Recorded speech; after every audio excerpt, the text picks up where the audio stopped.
各位觀眾，想睇最新節目，請撳呢個鐘訂閱工聯熱話 YouTube 頻道啦。2026年上半年，香港已經發生咗10幾宗致命工業事故。日前，工聯職安健協會咧就住相關嘅情況，向特區政府提交專題嘅建議書，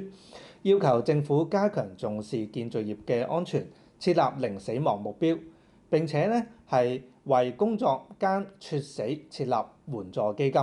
幫助咧相關嘅僱員家屬咧係渡過難關嘅。所以今集工聯熱話請嚟工聯會嘅副理事長，亦都係工聯職安健協會嘅副主席周思傑嚟一齊咧去深入探討咧相關嘅情況㗎。先問下思傑先，而家咧喺工作期間咧係或者係叫做工業嘅一啲事故啊，係其實嗰個情況係點樣？可唔可以同大家分享下？香港嗰個建造業咧嘅嗰個工業事故率咧係一向嚟講咧都係非常之高嘅嚇。咁喺過去幾十年裏邊咧，通過業界嘅努力、勞工處嘅努力咧，我哋嗰個事故率嘅數字係明顯係下降緊，呢個係事實嚟嘅。但係咧，我哋見到呢10年裏邊咧，我哋去到一個點之後咧，就持續嗰個，尤其係死亡率啦嚇，每年都有10幾20位工友不幸去死亡，嗰個數字咧係一個持平咁樣去發展嘅，冇再下跌嘅趨勢。今年2026年咧，我哋見到由1月去到今日啦嚇，其實就都已經係有14宗嘅死亡事故發生咗，亦都引致14位工人死亡，同埋有2位工人嘅重傷。咁嗰個情況咧係非常之嚴峻嘅，我哋覺得。但係其實主要嘅原因係啲咩咧？我諗喺嗰個工業事故裏邊咧，我哋都睇到有幾個大嘅原因啦嚇。最主要係工地管理做得唔係咁好啦嚇。我哋見到好多事故咧，其實不應該發生嘅嚇，因為工地嘅管理冇落到地啦嚇。大家都有政策有法例去規管，但係咧我哋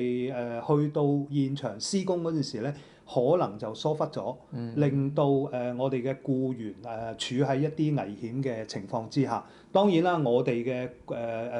工人亦都有佢自己嘅責任啦。喺種種嘅情況加起上嚟之後，就令到我哋嗰個即係事故率係相對係比較高。對於係叫做要減少相關嘅工業事故咧，咁其實喺政府嘅層面咧，會唔會有啲咩建議係俾特區政府啊？我諗咧就要減少嗰個工業事故咧，係整體嘅一個工作嚟嘅嚇。我哋由呢個政府機構啦嚇，監管嘅機構啦，由工地嘅管理嘅層面啦，包括老闆啊、前線中層嘅管理啊、前線管理啊、工人，其實大家都有責任嘅。我覺得最主要咧就係我哋業界嘅朋友啊，首先我哋要做好我哋嘅地盤管理工作嚇，將一啲指引啊，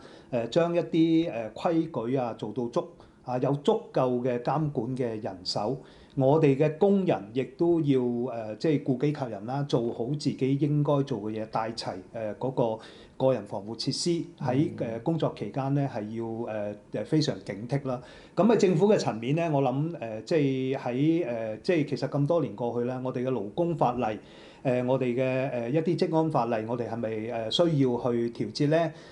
因為我哋嗰個建造行業其實不斷喺度轉變緊㗎嚇，我哋都有好多高嘅科技，我哋係咪可以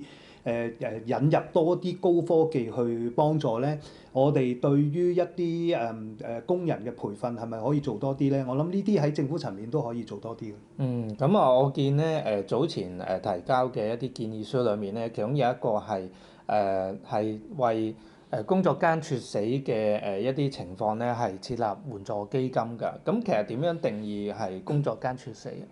喺香港嚟講咧，其實依家未有定義到嗰個工作間猝死嗰個問題嘅。咁所以咧就喺香港嘅一啲猝死嘅個案咧，係不納入我哋嘅勞工法例嘅一個監管嘅。咁其實就喺因為依家咧嗰個極端天氣啦，就係不可逆轉嘅嚇。咁我哋都見到個數字，我哋睇到喺2024年有40宗猝死嘅個案，2025年咧就增加到54宗。其實咧就一路我哋2026年都不斷發生咗有猝死嘅個案啦嚇。咁我哋見到咧嗰個數字係不斷上升緊嘅。當然喺我哋周邊嘅國家裏邊咧，日本啦、韓國啦，其實佢哋已經將嗰個工作間猝死咧係納入咗勞工保障裏邊嘅。佢哋嘅定義就係話例如日本咁樣啦，佢哋喺過去半年裏邊。嗰個即係嗰個工時有冇加班嘅情況咧？超過幾多個工時，佢就可以將佢作為一個即係猝死嘅一個理據。而香港咧我哋係仲未有嘅。咁我哋係咪可以借鑑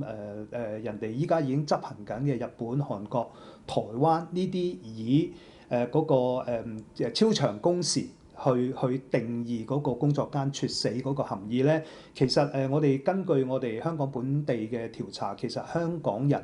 嗰個加班嘅情況都非常之嚴重嘅，係有啲咧係每星期係做超過70個鐘，甚至乎80個鐘都有嘅。呢啲都係會引致即係呢啲工作間猝死嘅事件嘅發生。嗱，因為而家喺即係工作間猝死咧，咁其實未有相關嘅法例啦，亦都係冇即係嗰個定義啦。咁啊，同埋就係亦都冇嗰個相關嘅保障㗎。咁啊，其實喺現階段，如果萬一發生嘅時候咧，就即係無論工會啦，或者係政府咧，應該可以點樣去協助相關即係受影響嘅家屬啊？係長遠嚟講，我哋當然係希望咧，將工作間猝死呢樣嘢咧列入勞工保障裏邊啦嚇。呢個係我哋工聯職安健協會長期喺度跟進緊嘅。喺短期嚟講咧，我哋希望就喺如果一旦發生呢啲不幸嘅事故嘅時候咧，我哋嘅猝死嘅家屬可以得到幫助。咁喺過去嘅一啲情況裏邊咧，其實依家呢啲猝死嘅家屬咧，我哋係就算去申請業界嘅一啲基金嘅幫助啦，或者係政府嘅一啲保險啊，其實都係申請唔到嘅嚇。咁我哋都見到咧，有好多家屬咧係突然間失去咗經濟嘅支柱。其實係好彷徨嚇，咁佢可能即係都有年幼嘅仔女啊，有高堂喺度啦嚇，咁我哋點樣去幫助佢咧？我哋建議咧就政府可以設立一個援助基金，去幫助我哋呢啲猝死個案嘅家屬，等佢哋咧係突然之間失去一個支柱、一個親人嗰陣時咧，喺社會裏邊有啲資源可以幫到佢渡過即時嘅難關。咁我知道咧，其實我哋工聯會咧就過去咧都有為會員咧去購買一個叫做意外嘅保險叫做平安保啦。咁啊嗰個咧其實即係過去亦都有可能相關發生意外而因為死亡咧咁啊而去即係援助到相關嘅家屬㗎。咁啊其實你覺得會唔會都過去都有一啲嘅會員咧都佢哋嘅家屬咧都可以透過呢一方面咧係即係叫做燃眉之急咧都可以解決到嘅。呢個咧絕對係有作用嘅。工聯會嗰個會員有個20萬平安保險咧，其實對於我哋嘅工友係真係非常之重要啊！所以我都喺度賣下廣告咧，呼籲所有嘅打工仔加入我哋工會啊！咁喺過去咧，其實都有啲個案咧都兩極嘅嚇。第一個咧就係佢係我哋會員，咁啊喺建造業一啲傷亡嘅個案裏邊咧，佢因為係我哋嘅合資格會員啦，所以佢就得到呢個額外嘅一個保險嘅賠償，咁啊，亦都試過咧，係有啲係即係佢係我哋會員，不過咧就過咗期嘅會員，咁啊，因為佢過咗期啦，所以就攞唔到呢個賠償，係非常之可惜嘅嚇。咁都希望我哋即係所有嘅打工仔都加入我哋工會，都有一個多一層嘅保障。